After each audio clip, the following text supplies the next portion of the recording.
Sometimes we have to ask ourselves, what's using my life? Heard a guy give a lecture one time that says, we are today what we were when. And he was talking about the fact that we, to a great extent, behave, think, react because of some previous experience that we've had. One of the things that we know about life is that it is always changing. Sometimes you're up, sometimes you're down. Sometimes things go real well, and sometimes they don't. Sometimes you're happy, and sometimes you're sad. Now that's that thing called life. And when we begin to understand and know that, accepting that reality that we will never ever have things just on an even keel all the time, that you're going to have some ups and you're going to have some downs, but during those down moments, that's where the growth takes place. That's where the work is. See, anybody can feel good when they have their health, their bills are paid, they have happy relationships, business is successful. Anybody could be positive then. Anybody can have a larger vision then. Anybody can have faith under those kinds of circumstances. Am I correct? See, but the real challenge of growth, mentally, emotionally, and spiritually, comes when you get knocked down. Somebody said that adversity introduces a man to himself or a woman. How you handle it, that's where the growth takes place.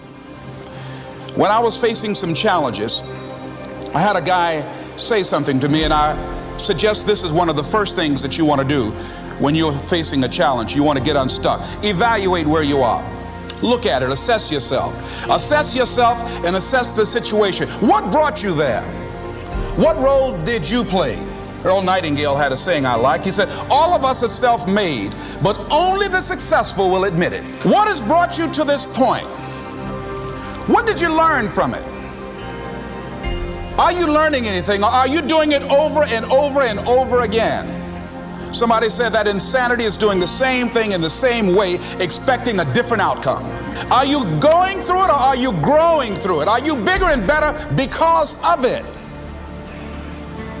Because it's not going to leave you until you grow through it. I was going through a major challenge in my life that was wearing me out, that was using me. You see, your mind is when you go into a service station to get gas, you don't go in there and just start pumping. When you push the lever up, it clears the previous bill. By the same token, if you want to begin to move, you've got to clear your mind of all the unnecessary luggage and baggage that's weighing us down. I couldn't move, I couldn't think about what am I going to do to get out of this situation, because I was so concerned about what happened and what he did to me and how bad it was. I was so stuck in that I couldn't even focus on what I should have done. Feeling sorry for myself and angry, and none of that was taking me anywhere. So pretty soon I learned through effort, made a conscious, deliberate, determined effort. I had to let it go. I had to forgive it.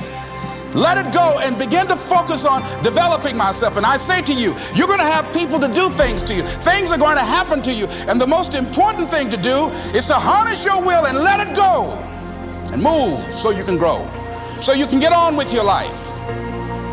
It doesn't matter about what happens to you. What matters is, what are you going to do about it? All of us have experienced some tragedy, and if we haven't, we will. And you can either let it destroy your life, or you can build upon it. You can permit it to let it hold you down, or you can decide, I'm not going to let that happen to me. I'm bigger than this. Make a declaration to yourself. Declare all out war that you're going to get out of this rut. I don't care how good you are. I don't care how talented you are. I don't care how much you work on yourself. There are some times when things aren't going to go right. They just are not going to go right. There are times when anything that can happen will happen. Murphy's Law will be knocking at your door. Why? I don't know why. That's called life. And you have to deal with it. Sometimes your life will be in a slump, just like sports. Some of the best shooters can't hit baskets different times in games. They get in a slump. Do they sit on the sideline and say, I just didn't hit a basket today? No, they continue to execute. I suggest to you that if you are facing a challenge, don't stop. Stay busy. Work your plan.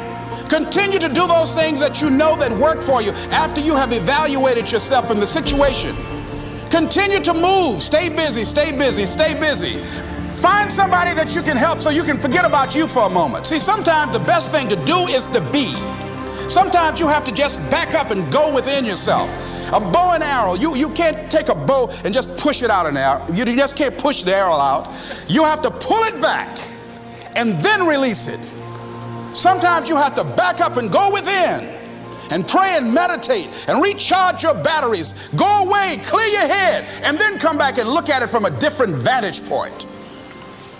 Don't operate while you're under the spell or the effect of what's going on.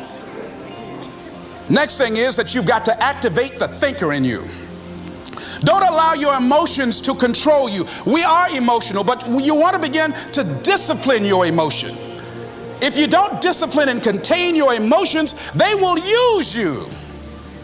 Your mind goes on automatic, just like a guard. You know, I loved reading the book called As a Man Thinketh by James Allen. He uses the analogy of the mind being like a garden.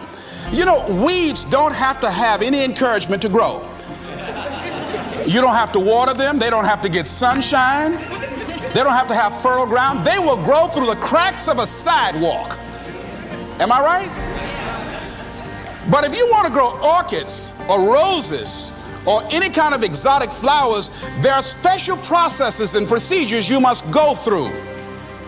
Well, by the same token, you don't have to force yourself or motivate yourself to think negatively, to be depressed, to hate somebody, to want revenge, to want to get back at somebody, to beat yourself up over the head, to feel loaded with guilt. You don't have to make any effort to do that. Your mind is on automatic. It will do that by itself.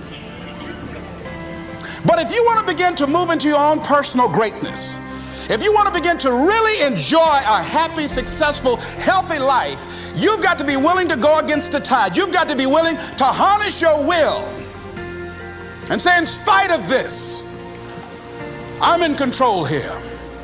I'm not going to let this get me down. I'm not going to let this destroy me. I'm coming back, and I'll be stronger and better because of it. You have got to make a declaration that this is what you stand for. You're standing up for your dreams. You're standing up for peace of mind. You're standing up for health. You want it, and you're going to go all out to have it. It's not going to be easy. When you want to change, it's not easy. If it were in fact easy, everybody would do it. But if you're serious, you'll go all out. So yes, I'm going to turn this situation around. I'm not going to sit back and moan and cry over what happened and what went wrong and who did what. I'm going to do something about this situation. The next thing that is important is that expect things to get better for you, because they are. See, life is cyclic. You're not, whatever experience you're having right now, it has not come to stay. It has come to pass. Not to stay, just to pass. It's just going through. The biggest challenge is to know what's happening. This is a part of this thing we call life. This too shall pass. And maintaining perspective, putting it in perspective. The other thing is take full responsibility for your life. Accept where you are and the responsibility that you're going to take yourself where you want to go. Someone said we have two primary choices in life. We can either accept conditions as they exist, or we can take the responsibility to change them. See, a lot of people want to exempt themselves from taking responsibility. All they want to do is talk about the problem. Every time you see them, they'll tell you their story over and over and over and over again. No. You want to take responsibility for your life. I got me here, I can get me out of this. And I'm getting out. I'm not going to be a volunteer victim. George Bernard Shaw said there are two kinds of people in life. You know, he said those that make things happen, those that watch things happen, and those that don't know what happened. And he said the people that get along in this life look around for the circumstances that they want, and if they can't find them, they make them. They create them. So part of beginning to get unstuck, you've got to decide that the behavior pattern that you have adopted doesn't work for you.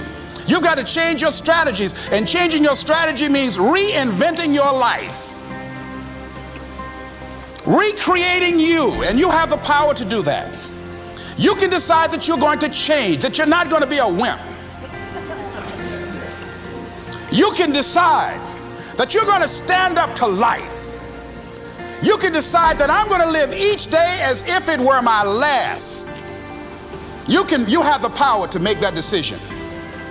You can decide I'm going to work on myself and develop myself. I'm going to empower me. And all of these things that are happening to me right now, they're just temporary inconveniences. They're not stronger than I am. I'm in charge here.